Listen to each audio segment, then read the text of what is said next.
nós está basic que sei não pode divulgar tudo isso aqui na ainda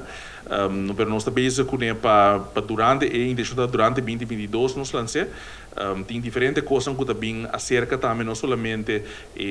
local não para abrir sei pero também como se só para botar e gente não também capacitar e preparar para estar aqui então está para mim se toch basta drástico caminho botar pone gente não tuna informação e tudo um caminho porque para o serviço é echt nível porque para eta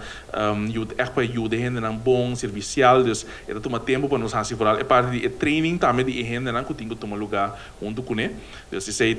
algo também que nós está base cune atualmente nós está trabalhando duro para sobre riba essa aqui e mais muito não também para sobre inter é parte de RNO nós saco que tu vai com RNO também basta luz rimbiar e luz está claro para rimbiar e não digo escuro para essa aí nós está trabalhando duro riba Jesse e também era de nós ainda não está assim é parte de bouwvergunning com ainda jovem com hobby potencial para assim nós por acesso aqui então maneira de botar isso também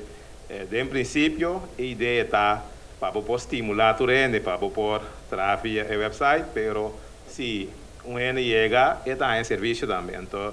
nós como governo e também a Strata toma certo decisão que nós que abrir coisas antigas para poder de futuro também por exemplo na Rincon para poder mais serviço também essa é a ideia então para nós por tra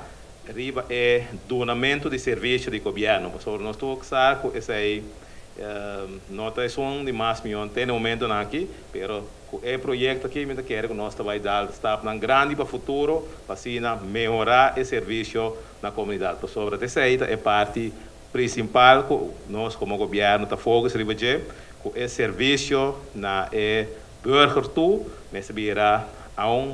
mais milhão que está agora aqui para ainda cidadão pode estar satisfeito com o seu governo que está transparente e que está ganhando também serviço rápido